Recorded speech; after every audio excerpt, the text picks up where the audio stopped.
بسم اللہ الرحمن الرحیم۔ السلام علیکم۔ پروگرام الکلام میں خوش آمدید۔ میں ہوں آپ کا میزبان محمد شعیب رضا۔ ناظرین کرام، پروگرام کے پہلے حصہ میں ہم سیرت النبی صلی اللہ علیہ وآلہ وسلم کے ایک ایسے گوشہ پہ گفتگو کریں گے جس کو ہم نے پڑھا تو ہے، سنا تو ہے، اس پہ گفتگو تو کرتے ہیں، لیکن عملی زندگی سے ہم اس کا مظاہرہ نہیں کر پاتے۔ اور دوسرے حصہ میں کچھ ایسے سوالات کو پروگرام کا حصہ بنائیں گے جو ہمارے ناظرین کی طرف سے آتے ہیں۔ ہمارے ساتھ شریک گفتگو ہیں جناب محمد امانت رسول صاحب۔ امانت صاحب، بہت شکریہ آپ کے وقت کا۔ میری معاونت کے لیے موجود ہیں مس نورین صاحبہ۔ Thank you so much madam. ناظرین کرام، آپ کی اسکرین پہ ہمارا واٹس ایپ نمبر آ رہا ہوگا، آپ اپنے سوالات ہمیں بھیج سکتے ہیں، ہم انشاءاللہ آپ کے سوالات کو ضرور ایڈریس کریں گے۔ امانت صاحب، رسول اللہ صلی اللہ علیہ وآلہ وسلم کی سیرت کا ایک پہلو ہم کوشش کرتے ہیں کہ ہر جمعہ کے روز اس پہ ہم گفتگو کریں۔ آپ ہمارے ناظرین کے لیے بتائیے گا کہ آج کس پہلو پہ گفتگو کریں گے؟ بسم اللہ الرحمن الرحیم۔ آج ہم رسول اللہ صلی اللہ علیہ وسلم کی ازدواجی زندگی کے حوالے سے گفتگو کر رہے ہیں۔ یہ موضوع اس لیے بہت اہم ہے کہ ہم اپنی گھریلو، خاندانی اور ازدواجی زندگی کے حوالے سے ایسی غلطیاں کرتے ہیں، بلکہ گناہ کرتے ہیں کہ جو رسول اللہ صلی اللہ علیہ وسلم کی سیرت اور آپ کی ازدواجی زندگی کے بالکل برعکس ہے۔ یعنی بحیثیت مسلمان، بحیثیت مومن، بحیثیت انسان، ہمیں چاہیے کہ ہم اپنے گھر میں اس طرح رہیں جیسے رسول اللہ صلی اللہ علیہ وسلم نے زندگی گزاری اور ایک خوشگوار ازدواجی زندگی گزاری۔ یعنی جب ہم رسول اللہ کی حیات مبارکہ کا مطالعہ کرتے ہیں، آپ دیکھیے کہ آپ علیہ الصلاۃ والتسلیم نے یہ فرمایا کہ بہترین جو شخص ہے، بہترین انسان وہ ہوتا ہے کہ جو اپنے اہل و عیال کے ساتھ اچھا سلوک کرتا ہے، یعنی ان کے ساتھ بہترین ہوتا ہے۔ یہ ایک معیار رسول اللہ نے ہمیں دیا۔ یعنی ہم کسی انسان کے بہتر ہونے کا اگر معیار دیکھنا چاہتے ہیں کہ وہ کتنا بہتر ہے، یہ نہیں دیکھا جاتا کہ وہ باہر کی زندگی میں کتنا اچھا انسان ہے، نہ یہ دیکھا جاتا ہے کہ وہ کتنی نمازیں پڑھتا ہے، نہ یہ دیکھا جاتا ہے کہ اس کا لباس کیسا ہے، اس کی وضاقتہ کیسی ہے، بلکہ یہ دیکھا جاتا ہے کہ یہ اپنی بیوی کے ساتھ اور اپنے بچوں کے ساتھ کیسا ہے۔ یعنی رسول اللہ نے صلی اللہ علیہ وسلم نے یہ ایک معیار ہمیں دیا کہ جو شخص اپنے گھر میں اچھا ہے، در حقیقت وہی اچھا انسان ہوتا ہے۔ اس لیے کہ باہر تو لوگ اپنے آپ کو اچھا بن کر یا بنا کر دکھاتے بھی ہیں، لیکن اصل اچھائی انسان کی وہی ہوتی ہے کہ جو وہ اپنے گھر میں ہوتا ہے۔ رسول اللہ صلی اللہ علیہ وسلم کی ازدواجی زندگی بڑی خوشگوار زندگی تھی۔ یعنی ایسی زندگی تھی کہ جس میں نوک جھونک بھی تھی، یعنی آپ کی ازواج آپس میں ایک دوسرے کے ساتھ مذاق کرنا اور رسول اللہ صلی اللہ علیہ وسلم کی موجودگی میں مذاق کرنا۔ یعنی ایک روایت میں یہ آتا ہے کہ رسول اللہ صلی اللہ علیہ وسلم گھر میں موجود تھے اور آپ کے ساتھ حضرت سودا اور حضرت عائشہ صدیقہ رضی اللہ تعالی عنہا وہ بھی موجود تھی۔ حضرت عائشہ نے عرب کی ایک ڈش حریرہ ہے وہ بنائی، تو حضرت سودا سے کہا کہ آپ یہ کھائیں، تو حضرت سودا نے کسی وجہ سے کھانے سے انکار کیا۔ ممکن ہے کہ وہ پہلے کھانا کھا کر آ چکی ہوں یا ان کا دل نہ ہو کچھ کھانے کو۔ تو حضرت عائشہ نے کہا کہ بھئی اگر آپ نے نہ کھایا تو میں آپ کے چہرے پر لگا دوں گی۔ تو انہوں نے انگلی سے اٹھا کر حضرت سودا کے چہرے پر وہ حریرہ جو ڈش ہے وہ اس کا کچھ حصہ لگایا۔ حضرت سودا نے بھی پھر ان کے ساتھ ایسا ہی کیا۔ رسول اللہ صلی اللہ علیہ وسلم وہاں پر موجود تھے تو آپ یہ دیکھ کر مسکرا رہے تھے۔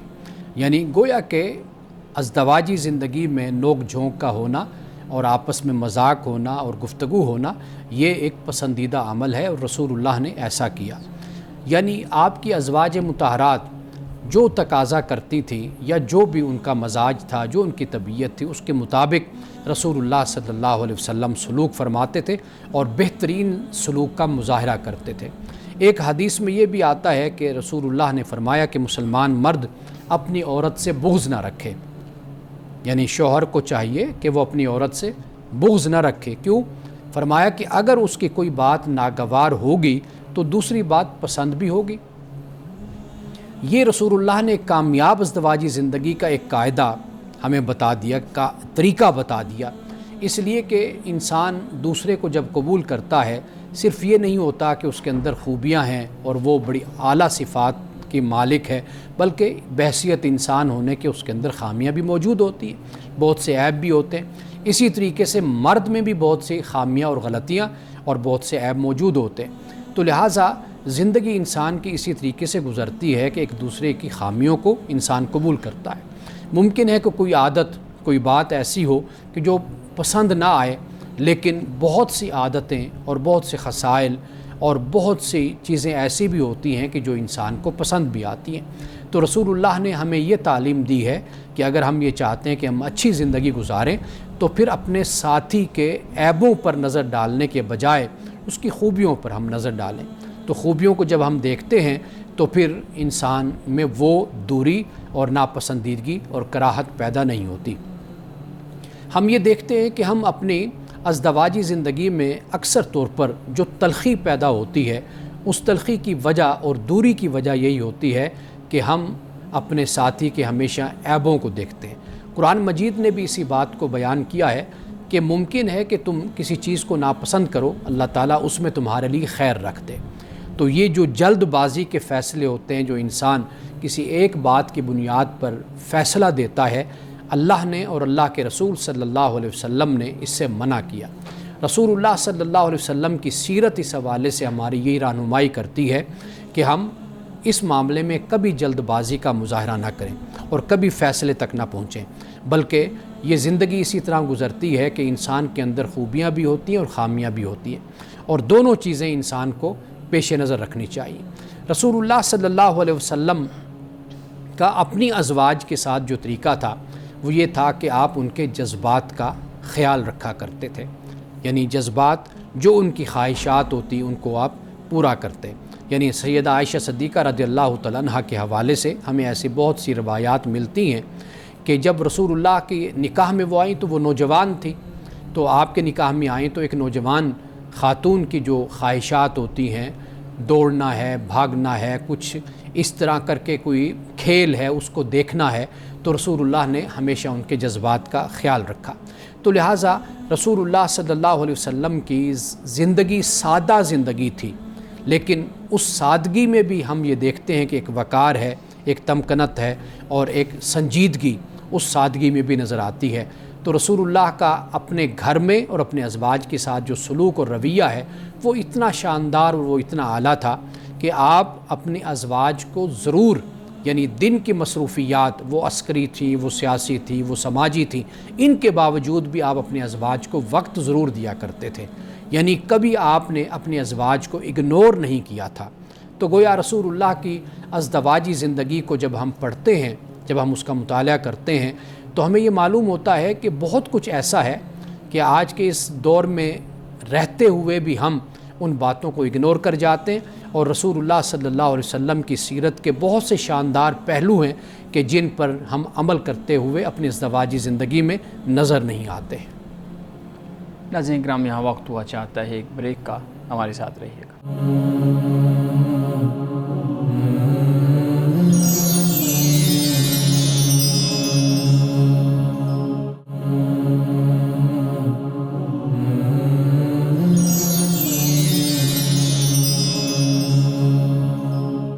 پروگرام میں ایک دفعہ پھر خوش آمدید۔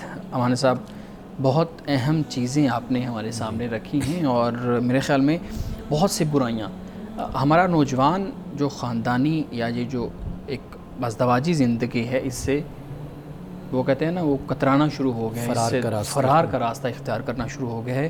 اس کی مختلف وجوہات ہیں۔ ایک کچھ دن پہلے بھی ہم نے اس پہ بات کی تھی کہ ہمارا معاشرتی جو رویہ ہے وہ ہمارے نوجوان کو اس پہ مجبور کر رہا ہے کہ وہ اس چیز سے دور ہو جائے، اور پھر اس کی کیا صورتیں آگے بنیں گی، اس کا فیوچر کیا ہوگا، یہ بھی ہمارے سامنے بہت سی چیزیں آئی تھیں۔ آپ نے رسول اللہ صلی اللہ علیہ وسلم کی ازواج، آپ کے گھر کے ماحول کی کچھ مثالیں ہمارے سامنے رکھی ہیں۔ آپ نے فرمایا کہ سادگی تھی، قناعت تھی۔ اب یہ سادگی اور قناعت کا تصور ہمارے پورے مذہبی لٹریچر کے اندر رسول اللہ صلی اللہ علیہ وسلم کے حوالے سے بیان کیا جاتا ہے۔ آپ کی سیرت کا ایک بہت بڑا جو چنک ہے، پہلو ہے، وہ اس کے اوپر ہمارے سیرت نگاروں نے لکھا ہوا ہے۔ لیکن اس سے پھر یہ ایک تصور ہمارے معاشرے میں پیدا ہو جاتا ہے کہ شاید رسول اللہ صلی اللہ علیہ وآلہ وسلم ہمیشہ سے سادگی والی سے مراد پھر وہ وہی لے لیتے ہیں جیسے ایک اگر برا لفظ نہیں ہے تو قسم و پرسی کی جیسی زندگی ہوتی ہے، معاف کیجیے گا اگر کوئی برا لفظ ہو تو، اس طرح کی زندگی کا تصور ہمارے ہاں پیش کر دیا جاتا ہے۔ پوچھنا میں یہ چاہتا ہوں کہ گھر کے اندر خواتین کی خواہشات ہوتی ہیں، ان کے جذبات ہوتے ہیں، ان کی یہ خواہش ہوتی ہے کہ ان کے پاس بھی نئی چیزیں آئیں، وہ نئے کپڑوں کی اور بناؤ سنگار کی یہ چیزیں ہوتی ہیں۔ تو اگر ہم سادگی اور قناعت کی بات کریں تو پھر تو یہ چیزیں اس خواہشات کے سامنے بند مانتی نظر آتی ہیں۔ تو کیا رسول اللہ صلی اللہ علیہ وآلہ وسلم کی فیملی کے اندر سے یہ والا جو عنصر تھا وہ غائب تھا؟ اگر سادگی اور قناعت ہے تو پھر فراوانی، وسعت اور یہ چیزیں نہیں تھیں؟ دیکھیے، ایک تو مکۃ المکرمہ کی حیات مبارکہ اور پھر اس کے بعد مدینۃ المنورہ، انسان جب اپنی زندگی میں کوئی مقصد طے کرتا ہے یا اس کے سامنے کوئی مقصد ہوتا ہے تو اس مقصد کے حصول کے لیے انسان مختلف نشیب و فراز سے گزرتا رہتا ہے، انسان کی زندگی میں اونچ نیچ آتی رہتی ہے۔ رسول اللہ صلی اللہ علیہ وسلم کی حیات مبارکہ جب ہم دیکھتے ہیں کہ مکۃ المکرمہ میں مناسب زندگی تھی اور آپ کہہ سکتے ہیں کہ بہت اچھی زندگی تھی۔ مدینۃ المنورہ میں جب آپ تشریف لاتے ہیں، صحابہ کرام رضوان اللہ تعالی علیہم مجمعین کی جماعت بھی آپ کے ساتھ ہے کہ صحابہ اپنا سب کچھ کاروبار اور بہت کچھ چھوڑ کر بھی آ گئے تھے مکہ مدینہ میں، اور جب رسول اللہ صلی اللہ علیہ وسلم تشریف لائے تو ابتدائی جو دن ہیں یا سال آپ کہہ لیجئے کہ وہ ایک لحاظ سے ایک تنگی کا وہ زمانہ ہے، لیکن پھر اس کے بعد آہستہ آہستہ پھر وسعت پیدا ہوتی چلی گئی۔ رسول اللہ کے لیے صحابہ نے، وہ جو انصار تھے، انہوں نے کافی کچھ تحائف بھی پیش کیے۔ اس وقت جو تحائف کا طریقہ تھا وہ بکریاں وغیرہ، مویشی یہ وغیرہ تھے، شیئرنگ تھی، یہ یعنی وہ آپ کو پیش کیے بطور تحفہ کے آپ کو پیش کی، تو وہ آپ کے پاس ایک اپنے گزر اوقات کے لیے ایک معاش کا راستہ اور طریقہ بن گیا تھا۔ لیکن یہ بات یاد رکھیے کہ سورۃ الاحزاب کا جب ہم مطالعہ کرتے ہیں تو وہاں پہ ہمیں یہ معلوم ہوتا ہے کہ ازواج مطہرات ہیں مدینۃ المنورہ میں، اور پھر اس کے مقابل عورتیں ہیں دوسری، یعنی وہ منافقین کی عورتیں ہیں، یہود کی عورتیں ہیں۔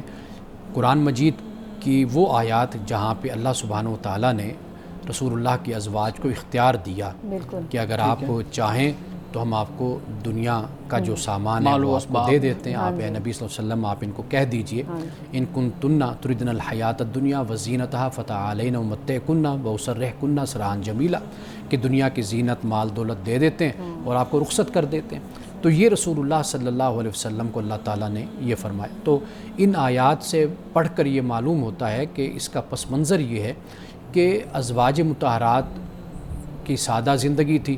اب وہ جو دوسری عورتیں تھیں وہ آ کر ممکن ہے کہ کانوں میں یہ بات ڈالتی ہوں کہ بھئی دیکھو فلاں سردار سے شادی ہوئی ہے، فلاں کے ساتھ ہوئی، تو وہ عیاشی کی زندگی اور مزے کی زندگی گزار رہی ہیں، تو آپ نے رسول اللہ صلی اللہ علیہ وسلم سے نکاح کیا ہے تو آپ ایک سادہ زندگی یا تنگی کی زندگی آپ گزار رہی ہیں۔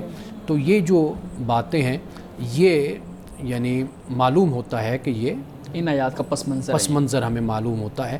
تو لہٰذا رسول اللہ صلی اللہ علیہ وسلم کی حیات مبارکہ ایک اعلیٰ مقصد تھا، اور جس میں پورے معاشرے کو سماج کے ساتھ لے کر چلنا تھا، تو یہ اس طرح کے نشیب و فراز یہ آپ کی زندگی میں آتے رہے حیات مبارکہ میں۔ ٹھیک ہے، رسول اللہ صلی اللہ علیہ وسلم نے زیادہ تر آپ کے جو نکاح ہوئے وہ یا تو بیوہ خواتین سے تھے یا پھر مطلقہ خواتین سے تھے۔ حضرت عائشہ کا ہی ہمیں ذکر ملتا ہے کہ وہ ابھی کنواری تھی۔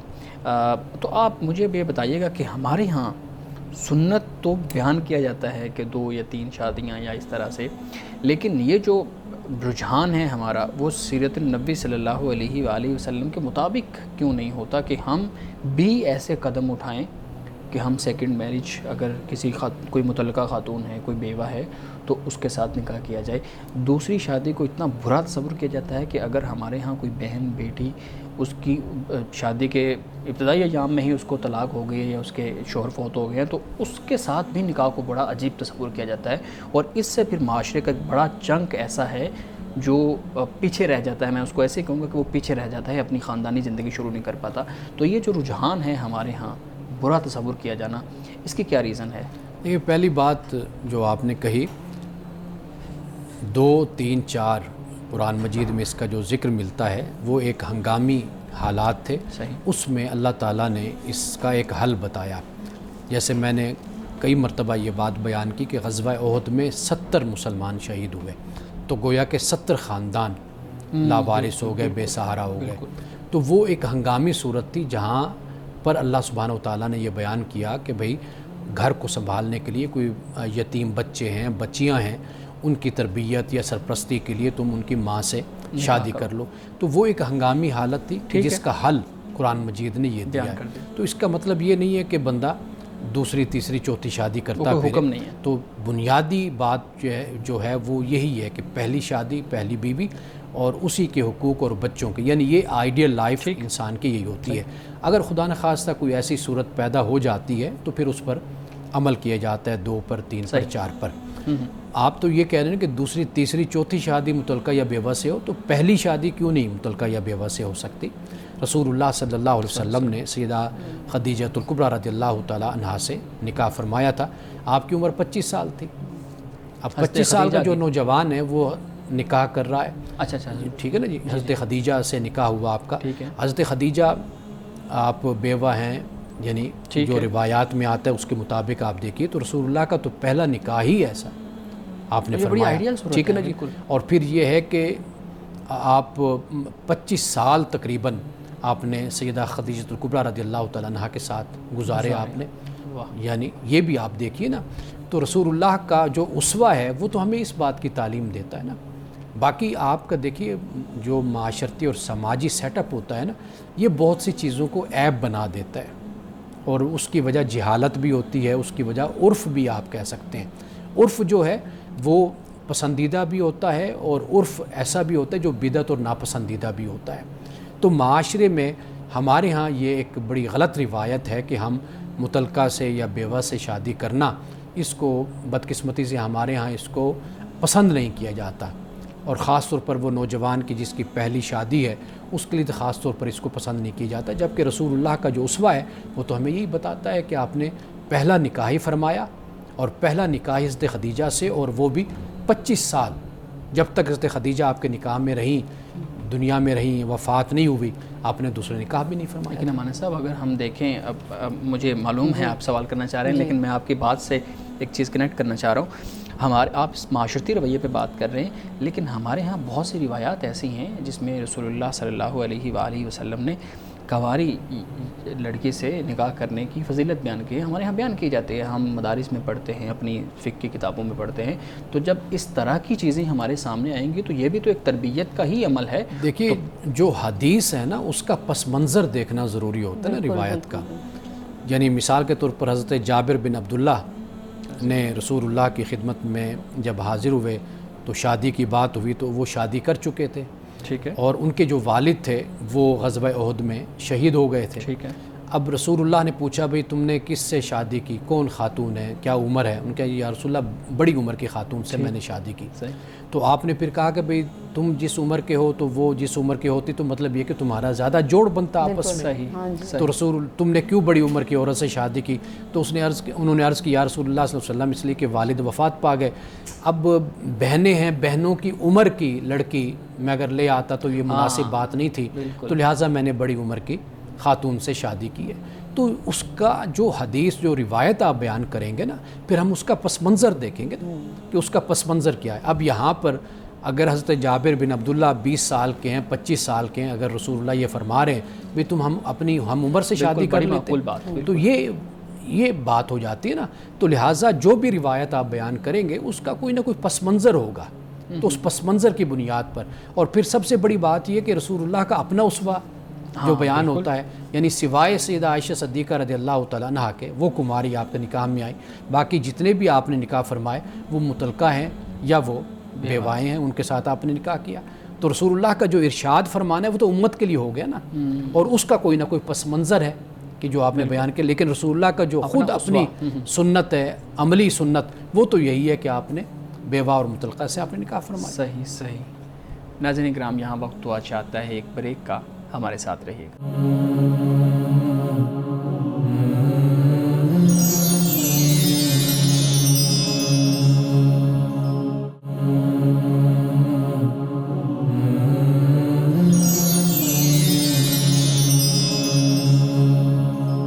پروگرام میں ایک دفعہ پھر خوش آمدید. جی مس آپ سوال کرنا چاہ رہے تھے.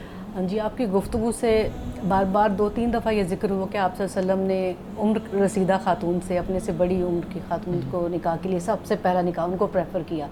کچھ لوگ جو کرٹیسائز کرتے ہیں کہ آپ صلی اللہ علیہ وسلم نے اگر عمر کے حساب سے بڑا انتخاب کیا تو حضرت خدیجہ اس وقت مالدار عورت تھی، مکہ کی تاجر خاتون تھی. تو لوگ جو ابھی بھی ہمارے معاشرے سے میں اس طرح ریلیٹ کروں گی کہ جو لوگ یہ پریفر کرتے ہیں جی ہم کسی مالدار خاتون سے نکاح کر لیتے ہیں، لیکن ان کی نیتوں میں وہ خلوص نہیں ہوتا جو آپ صلی اللہ علیہ وسلم کی نیت میں تھا کہ آپ نے کتنا لمبا عرصہ حضرت خدیجہ الکبریٰ کے ساتھ گزارا. مطلب صرف اگر کہ یہ دیکھی جائے کہ بھی مال و دولت تھا، تجارت تھی، آپشن تھی کہ آپ اس کاروبار کو لے کے چلیں گے آگے. اب جو لوگ فالو کرتے ہیں آپ صلی اللہ علیہ وسلم کی اس چیز کو کہ جی کوئی ہمیں مالدار عورت مل جائے ہم ان سے نکاح کر لیتے ہیں، لیکن ان کے ساتھ وہ اخلاص نہیں ہوتا ہے جو آپ اس بارے میں. دیکھیے پہلی بات تو یہ ہے کہ رسول اللہ صلی اللہ علیہ وسلم نے ہرگز حضرت خدیجہ کے مال اور دولت کی بنیاد پر نکاح نہیں فرمایا تھا. حضرت خدیجہ کی اپنی خواہش تھی، انہوں نے خواہش کا اظہار فرمایا تھا. اور رسول اللہ کا اخلاق اور کردار، جو خادم تھے جو حضرت خدیجہ کے جو ساتھ گئے تھے، رسول اللہ جب مال لے کر حضرت خدیجہ کا گئے شام میں تجارت کے لیے گئے تھے، تو آپ کی جو دیانتداری تھی، جو آپ کی ایمانداری تھی، وہ آپ کے حضرت خدیجہ کے غلام نے، خادم نے دیکھی تھی اور واپس آ کر انہوں نے اس کا ذکر کیا تھا کہ جس بنیاد پر پھر یہ نکاح کی بات آگے چلی تھی. اور پھر اس کے بعد آپ کے حضرت رسول اللہ صلی اللہ علیہ وسلم کے بڑے جو تھے، یعنی حضرت ابو طالب کا نام آتا ہے یا آپ کے دیگر چچا، وہ بھی اس میں انوالو تھے. تو پھر جا کر یہ نکاح ہوا تھا. اور یہ جو بات اس طرح کی جاتی ہے کہ صرف دولت کی بنیاد پر یا دولت دے کر، تو یہ بالکل غلط بات ہے. صحیح. اچھا مولانا صاحب یہ بتائیے گا کہ حضرت خدیجہ کے ساتھ جب نکاح ہوا، چونکہ بات وہ چل رہی ہے، تو حضرت خدیجہ کے ساتھ جب نکاح ہوا تو آپ مالدار خاتون تھیں اور پھر تاجر تھیں اور بڑا مال و دولت تھا. اب گھر کے اخراجات کے اندر ہمیں قرآن تو یہ بتاتا ہے کہ مرد کفیل ہے اپنے انڈر، جو اس کے انڈر لوگ ہیں ان کا. ہمارے معاشرے میں خواتین کی جو کمائی ہوتی ہے اس کو بڑا معیوب تصور کیا جاتا ہے اور کہا جاتا ہے کہ اچھا جی اب ہم بیٹی یا بہن کی کمائی کے اوپر اپنے بچوں کو ان کی پرورش کریں گے اس طرح سے. تو آپ بتائیے گا کہ یہاں پہ حضرت خدیجہ کا پورا مال ہے، دولت ہے اور بڑی ایک ان کا ایک نام ہے اس حوالے سے. تو حضرت خدیجہ گھر کے اخراجات کے اندر کوئی ہمیں روایت ملتی ہے، کوئی ایسی بات ملتی ہے کہ وہ اپنا حصہ شامل کرتی تھی جس سے ہم یہ جو ہمارے ہاں مت ہے اس کو ختم کر سکیں کہ عورت کی کمائی میں کوئی برائی نہیں ہے؟ رسول اللہ صلی اللہ علیہ وسلم کی سیرت سے ہمیں کوئی ایسی چیز ملتی ہے؟ دیکھیے حضرت خدیجہ الکبریٰ رضی اللہ تعالی عنہا کا مال، واضح بات ہے کہ جب شادی ہوئی، نکاح ہوا، تو اس کے بعد اس کا استعمال گھر ہی ہوتا ہے، گھر کا وہ مال ہوا، وہ بھی استعمال ہوا. رسول اللہ صلی اللہ علیہ وسلم نے ہرگز اس طرح جو ہمارا رویہ ہے، ہمارا معاشرہ جس طرح ہے، عرب کا ایک تو کلچر اور ثقافت بالکل مختلف تھی. اور یہ چیزیں بھی میں نے جیسے پہلے ایک دفعہ بیان کیا کہ یہ چیزیں ہوتی ہیں کہ آپ کا سماجی سیٹ اپ آپ کا کیا ہے، طریقہ کار کیا ہے، اس میں یہ چیزیں دیکھی جاتی ہیں. بعض چیزیں عرف کے تحت آ جاتی ہیں، بعض چیزیں ایسی ہوتی ہیں کہ جو آپ کے ہاں رائج ہوتی ہیں ایک رسم کے طور پر، ایک رواج کے طور پر. تو رسول اللہ صلی اللہ علیہ وسلم خود بھی یعنی اب بکریاں چرانا اور اس طرح کا جو تجارت کا معاملہ یا دیگر، اور پھر حضرت خدیجہ الکبریٰ رضی اللہ تعالی عنہا سے نکاح ہونا اور ان کا بھی مال اور ان کا دولت ہونا، تو یہ چیزیں مل جل کر ہی پھر گھر کا نظام چلاتی تھی. تو اگر ہمارے معاشرے میں یہ بات اس طرح خیال کی جاتی تو جہالت پر مبنی بات ہے نا. یعنی مثال کے طور پر اگر بیوی کماتی ہے اور اس کا کمانا اگر گھر پر استعمال ہوتا ہے تو میاں بیوی کا ہی وہ گھر ہے. اسی طرح خامند کماتا ہے، وہ بھی گھر پر استعمال ہوتا ہے. دونوں مل جل کر اپنے گھر کو چلاتے ہیں اور بہترین طریقے سے گھر کو آگے بڑھاتے ہیں، بچوں کی تربیت کرتے ہیں، تعلیم کرتے ہیں. تو میرا خیال ہے کہ کمانا، پیسہ لانا، دولت، یہ انسان کے لیے سہولت ہی کا باعث بنتا ہے. اور بہت سی مشکلات اور بہت سی تنگیاں مال کے ذریعے سے ہی ختم ہوتی ہیں. بالکل صحیح ہے. اچھا مولانا صاحب، ایک رویہ ہمارے ہاں بہت برا ہے، میں تو اس کو بہت برا سمجھتا ہوں. ہمارے معاشرے میں خواتین پہ جو تشدد کا عنصر ہے وہ بہت زیادہ پایا جاتا ہے. وہ گھر کے معاملات ہوں، ایون کھانے پینے کے معاملات ہوں، وہاں سے لے کے جنسی جو ایک تعلق ہے اس کے اندر بھی ہم نے دیکھا ہے کہ جنسی تشدد جو ہے نا وہ پایا جاتا ہے جنسی تعلقات کے اندر بھی. پچھلے دنوں ہی کچھ دن پہلے اس طرح کا ایک واقعہ آیا کہ ایک خاتون جو ہے نا وہ اتنا برداشت کرنے کے بعد اس نے خود کمپلین نہیں کی بلکہ محلے والوں نے اس کمپلین کو یا اس مورِ ماحول کو سمجھا, اور وہ جب رپورٹ درج ہوئی تو پھر پتہ چلا کہ وہ اس پہ جنسی تشدد کرتا تھا. جب اس کی میڈیکل رپورٹ آئی تو وہ پتہ چلا کہ یہ تو بڑا پرانا اس طرح کا معاملہ ہے. اب یہ بتائیے گا کہ یہ جو جنسی تشدد ہے, ایک وحشیانہ پن ہے ہمارے معاشرے کے اندر, مردوں کے اندر, ان کی سوچ میں, یہ کیا زنا تصور نہیں کیا جائے گا کہ یہ اتنا گھناؤنا اور اتنا بڑا آپ عمل کر رہے ہیں اور ساتھ آپ اپنے آپ کو مسلمان بھی کہہ رہے ہیں؟ دیکھیں, یہ لوگ ذہنی مریض ہوتے ہیں, نفسیاتی مرض کا شکار ہوتے ہیں, اور جنسی بے راہ روی جو لوگ اس کے عادی ہوتے ہیں تو وہ اپنے اس ازدواجی تعلق میں بھی اسی طریقے سے ہی چلتے ہیں, اس کا عملی مظاہرہ کرتے ہیں. اصل جو بات ہے وہ یہ ہے کہ جب آپ اپنی بیٹی کو بھیجتے ہیں, رخصت کرتے ہیں, تو والدین کی بھی کچھ ذمہ داری ہوتی ہے کہ اپنی بیٹی کے حالات سے اور خبر سے واقف رہیں, اور خاص طور پر ماں, چونکہ بیٹیوں کا جو تعلق ہوتا ہے, رابطہ ہوتا ہے, وہ ماں کے ساتھ زیادہ ہوتا ہے, اور بیٹیاں اپنی ماں کو سب کچھ بات بتاتی ہیں اور کہتی ہیں.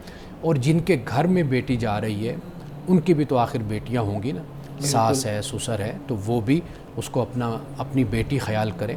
یہ چیزیں جو ان سے ہوتی ہیں یہ ضروری ہوتی ہیں. جب آپ خبر گیری رکھتے ہیں اور سماجی آپ کا نظام کچھ اس طرح کا ہوتا ہے, آپ کا خاندانی نظام ایسا ہوتا ہے کہ آپ بچی کو لاوارث نہ بنا دیں کہ بس اب تم گئے. جیسے ہمارے ہاں ایک محاورہ بولا جاتا ہے کہ بیٹی اب تمہارا جنازہ آئے تو اس گھر سے تمہارا جنازہ ہی قدموں پہ چل کے نہ ہو. تو یہ اس طرح کی جذباتی باتیں اور غلط اور جہالت پر مبنی باتیں جو ہمارے معاشرے میں, اس سے بڑے مسائل پیدا ہوتے ہیں. تو لہٰذا بیٹی آپ نے رخصت کر دی ہے, لیکن ایسا نہیں ہونا چاہیے کہ اس کے لیے آپ کے دروازے بند ہوں. رسول اللہ صلی اللہ علیہ وسلم نے اس کی بڑی فضیلت بیان کی ہے کہ بھئی اگر بیٹی واپس آ جاتی ہے, مطلقہ ہے یا بیوہ ہے, اور باپ اگر اس کی خدمت کرتا ہے, تو رسول اللہ نے فرمایا کہ یہ بہت بڑا صدقہ ہے. تو لہٰذا ہم سب اس کے ذمہ دار ہیں. یعنی ایک وحشی انسان ہے, ایک جنگلی انسان ہے, یعنی وہ بہو ساس کو بھی بتا رہی ہے جی بالکل کہ بھئی آپ کا بیٹا یہ میرے ساتھ رویہ اختیار کرتا ہے, لیکن وہ ساس اس کو بہت ایزی لے رہی ہے اور اس کو خاموش رہنے کا مشورہ دیتی ہے. تو مطلب یہ ہے کہ یہ جو طریقہ کار ہے اس پر تو سب کو آواز اٹھانی چاہیے نا. اور ایسا شخص جو ہے اس کا یا تو اس کا کوئی ذہنی مسئلہ ہے, نفسیاتی مسئلہ ہے, اس کا علاج ہونا چاہیے, یا پھر وہ بے راہ روی کی جو زندگی ہے کہ آپ یعنی جو ننگی فلمیں جنہیں ہم کہتے ہیں وہ موویز دیکھنا اور پھر اپنے آپ کو سمجھنا کہ میں یعنی کہ یہ طریقے اختیار کروں, تو یہ کوئی مردانگی تو نہیں ہے. اصل تو مردانگی اور جرت اور بہادری تو یہ ہوتی ہے کہ مرد اپنے گھر کو بہترین طریقے سے چلائے اور روزگار اس کا ہو, اور اچھے طریقے سے اپنی بیوی اور اپنے بچوں کو رکھے. یہ در حقیقت بات ہے جو مرد کو کرنی چاہیے اگر وہ اپنے آپ کو مرد سمجھتا ہے. تو ہمارے صاحب ہمارے معاشرے میں ایسے کون سے عوامل ہیں, ایک تو آپ نے اشارہ دے دیا ہے اپنی گفتگو میں, اور مزید ایسے کون سے عوامل ہیں جو اس جنسی تشدد کو فروغ دیتے ہیں؟ دیکھیے, ہمارے ہاں جو گھٹن ہے نا معاشرے میں, بہت کچھ ایسا ہے جو نہیں ہونا چاہیے وہ ہو رہا ہوتا ہے بالکل, اور جو ہونا چاہیے وہ نہیں ہوتا, اس پہ پابندی ہوتی ہے. یعنی خام خواہ کا ہم نے اپنا ایک ٹیبو لفظ بولتے ہیں غالباً انگلش میں, وہ ہم نے بنایا ہوتا ہے. یعنی آپ جنسی تعلیم اور جنسی بے راہ روی میں فرق نہیں کرتے. اگر آپ جنسی تعلیم کی بات کرتے ہیں, سیکس ایجوکیشن کی, تو ہمارا مذہبی طبقہ کھڑا ہو جاتا ہے کہ جی آپ یہ جنسی تعلیم دینا شروع کر رہے ہیں, جبکہ مدارس کے اندر وہ سب کچھ پڑھایا جا رہا ہوتا ہے, فقہ کی کتابوں میں ہر چیز موجود ہوتی ہے. جنسی تعلیم اور جنسی بے راہ روی, ان دونوں میں جب تک ہم فرق نہیں کریں گے نا, تو یہ صورتحال ہمارے معاشرے میں پیدا ہوتی رہے گی. یعنی آپ کے ساتھ آپ کی بیٹی بات کرے تو آپ بے شرم ہو, آپ کیسی بات کر رہی ہو, یہ کیوں بول رہی ہو, ماں کا یہ رویہ. باپ کے ساتھ بیٹا کوئی بات کرے کھل کر تو باپ کہے کہ تمہیں شرم نہیں آتی, میں تمہارا باپ ہوں, میرے ساتھ اس طرح بات کر رہے ہو. یہ نہیں طریقہ ہوتا. طریقہ یہی ہے کہ اگر یہاں تک اولاد پہنچ کر آپ کے ساتھ کوئی چیز شیئر کر رہی ہے نا, گویا کہ کوئی پیچھے مسئلہ ہے, کوئی سنگینی ہے, تو آپ اس کو دیکھیں. تو ہم نے خام خواہ قسم کے جو یہ حیا کے اور شرم کے ہم نے معیار اپنے بنائے ہوئے ہیں نا اپنے اقدار اور ویلیوز کے، جہاں پر اخلاق ہونا چاہیے، اقدار ہونی چاہیے، وہاں پر تو وہ نظر نہیں آتی، اور جہاں پہ ہمیں بات کرنی چاہیے کھل کر اپنے معاشرے میں، اپنے خاندان میں یا اپنے بچوں کے ساتھ، وہاں پر ہم پردہ ڈال کر بیٹھ جاتے ہیں۔ صحیح ہمارے صاحب، یہ جو آپ نے بات کی نا کہ ہم سب اس کے ذمہ دار ہیں، میں مذہبی حوالے سے اس پہ ضرور بات کروں گا، ایک بریک لے لیں۔ ناظرین کرام، یہاں وقت تو چاہتا ہے ایک بریک کا، ہمارے ساتھ رہیے گا۔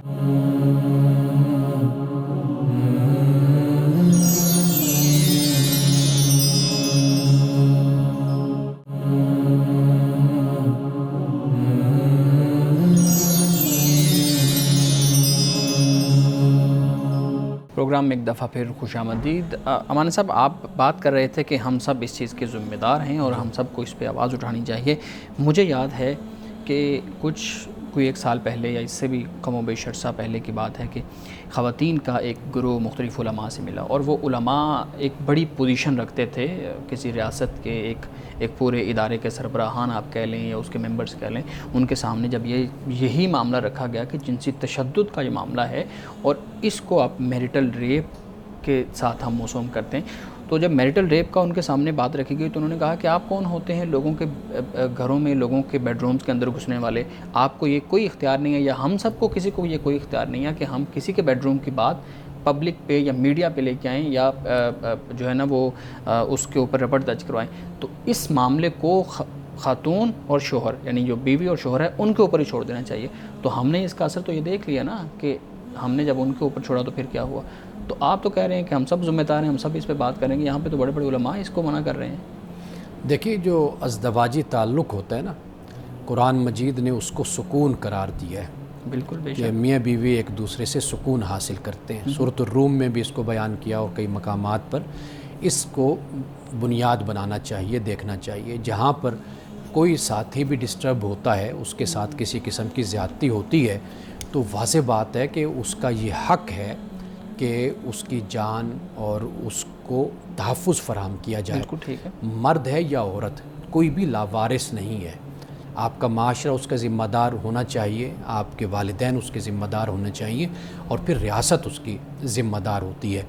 یہ مسائل، یعنی اب جیسے ہم نے ایک کیس کی بات کی تھی، آپ اس کو دیکھ لیجئے کہ وہ عورت کہ جو 2 سال سے خاوند کو برداشت کر رہی ہے اور خاموش ہے، اور وہ بیچاری کتنی اذیت اور تکلیف سے گزری ہوگی، جو جا کر اپنی ساس سے بھی اس کا ذکر کر رہی ہے، اور شرم کے مارے باہر اپنے ماں باپ سے نہیں ذکر کر پاتی، اور اتنا اس کی آواز اتنی بلند ہوئی، وہ اتنا روئی، اتنا شور ہوا کہ محلے کے لوگوں نے کہا کہ بھئی اس کو کیا مسئلہ ہے، کیا تکلیف ہے، کہ جیسے کسی کو ذبح کیا جاتا ہے، کسی کو قتل کیا جاتا ہے، اس طرح وہ چیخی اور بولی، تب جا کر محلے والے وہاں پر آئے۔ تو اب آپ مجھے بتائیے کہ علماء کو تو یہ چاہیے تھا نا کہ وہ ان خواتین کے ساتھ بیٹھ کر کوئی لائے عمل اس پر بناتے، کوئی قانونی حوالے سے، کوئی فقہی حوالے سے گفتگو کرتے، اور پھر ریاست کے جو ذمہ دار ادارے ہیں، مثال کے طور پر عدالت ہے، اس کے ساتھ بات کی جاتی، اسلامی نظریاتی کونسل ہے، ان سے بات کی جاتی، تو بیٹھ کر اس طریقے سے کوئی اس کا راستہ نکالا جاتا، نہ یہ کہ آپ یہ کہہ دیں کہ میاں بیوی کا باہمی تعلق۔ بھائی میاں بیوی کا تعلق ہے، اس میں کوئی شک نہیں ہے، یہ پرائیویٹ معاملہ ہے، پردہ داری کا معاملہ ہے، لیکن جہاں اس حد تک بات پہنچ جائے، یعنی میں آپ کو بتاؤں کہ یہ صرف ایک کیس نہیں ہے، ایسے بے شمار کیسز ہیں۔ ہمیں اپنے خاندانوں میں، اپنے آس پاس، اڑوس پڑوس میں ہمیں ایسی باتیں سننے کو ملتی ہیں کہ جہاں پر ایک عورت مسلسل زیادتی کا شکار ہو رہی ہوتی ہے، اور وہ بیچاری تکلیف سے وقت گزار رہی ہوتی ہے۔ بدنامی کے ڈر سے لوگ بات نہیں باہر نکالتے، بدنامی کے ڈر سے بھی لوگ نہیں بات کر پاتے، تو لہٰذا یہ جو رویہ ہے کہ جی یہ